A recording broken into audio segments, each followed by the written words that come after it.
Well, the NBA is a different thing. I mean, I watch this guy, Steve Kerr, and he was like a little boy. He was so scared to be even answering the question. He couldn't answer the question. He was shaking. I don't know. I don't know. He didn't know how to answer the question. And yet he'll talk about the United States very badly. I watched Popovich, sort of the same thing, but he didn't look quite as scared, actually. But they talk badly about the United States, but when it talks about China, they don't want to say anything bad. I thought it was pretty sad, actually. Like Warriors head coach Steve Kerr, San Antonio Spurs head coach Gregg Popovich has had a target on his back ever since he dared to speak out against Donald Trump and speak up about social issues near and dear to his heart.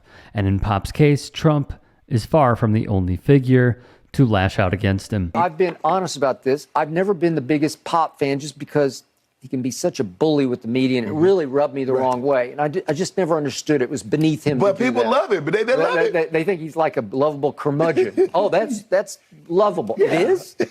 I mean, he just is brazen with the media after he just insults people. He talks down to, I don't know, not so much this year because they're not very... Whether you agree or disagree with Skip Bayless and his analysis of how Popovich treats the media, it is indisputable that he is one of, if not the best coach of our generation, who never backed down whenever he wanted to use his platform for good. I'm a little confused about our city and why it's Indigenous Peoples Day / Columbus Day. Columbus?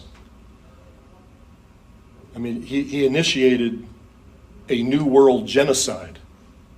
That's what he did. He took slaves, he mutilated, he murdered, and they're gonna say slash and honor him. You know, maybe there's something I'm missing and I'm ignorant, but it makes me feel like they're living in a phone booth and they're educating our kids. Columbus Day?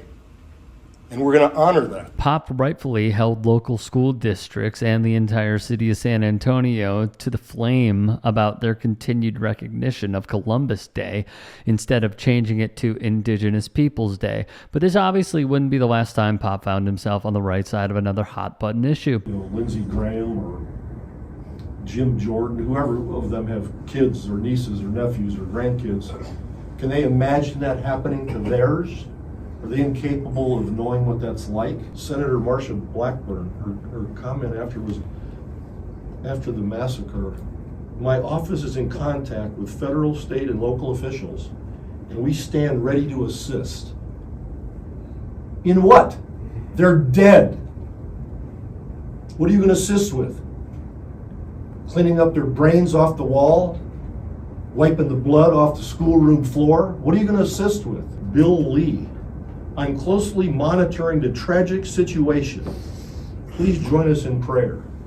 What are you monitoring? They're dead. Children. They're dead. Dallas Morning News reporter Brad Townsend captured this passionate rant from Pop following the mass shooting in Nashville earlier this year. Amendment, the freedom. You know, it's a myth. It's a joke. It's just a game they play. I mean, that's freedom. Is it freedom for kids to go to school and try to socialize and try to learn and be scared to death that they might die that day? But Ted Cruz will fix them because he's going to double the number of cops in the schools. That's what he wants to do. Well, that'll create a great environment. Is that freedom? Or is it freedom to have a congressman who can make a postcard with all his family holding rifles, including an AR-15 or whatever? Is that cool? Is that like street cred for a Republican? That's freedom? That's more important than protecting the kids? I don't get it. But the cowardice and the selfishness of the legislators who are so scared to death of being primaried and losing their job, losing their power, losing their salary, you'd like to get each one of them in a room, just one by one, and say, what's more important to you?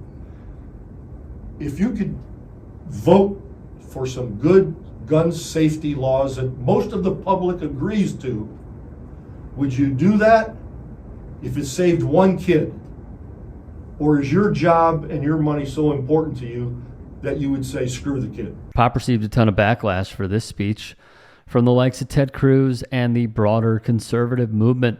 And now Popovich is at the center of yet another controversy from a recent stunt he pulled in a game against the LA Clippers and former Spur Kawhi Leonard. As Kawhi stepped up to the foul line to shoot his free throws, Spurs fans drowned the stadium in boos, prompting Popovich to grab the mic and scold his own team's fans for booing Leonard and being a bad look for the organization, later doubling down during his post-game press conference. I listened to it for a while, and it just got louder and louder and uglier and uglier.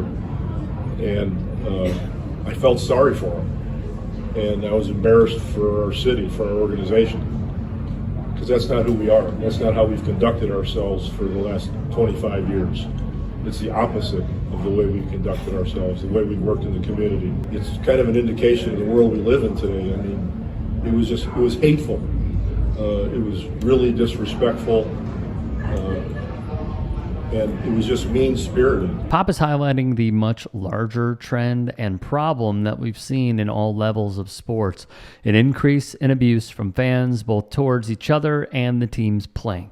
And while tribalism in sports has always led to hostile environments for some fans, it seems like, at least where we are now, that the pandemic has exacerbated these feelings of anger and resentment towards anyone who isn't a part of their team per se. Now, more from Popovich. I can remember when Kawhi and Danny Green came back from Toronto, we showed videos of those guys. And the crowd didn't react like that. That tells the whole story. And now it's 5 years later, 6 years later, I'm not sure. And that's going to happen. I think it's indicative of the way the world works now. There's enough hate in the world where I think that's totally inappropriate. It's not what you would teach your kids to do. The Spurs would go on to lose to the Clippers, and as of now, Pop and Wembanyama's squad are sitting dead last in the West, currently on a staggering 12-game losing streak with an overall record of 3-14, while Kawhi's Clippers are looking to turn things around from their mediocre 7-9 start to the season.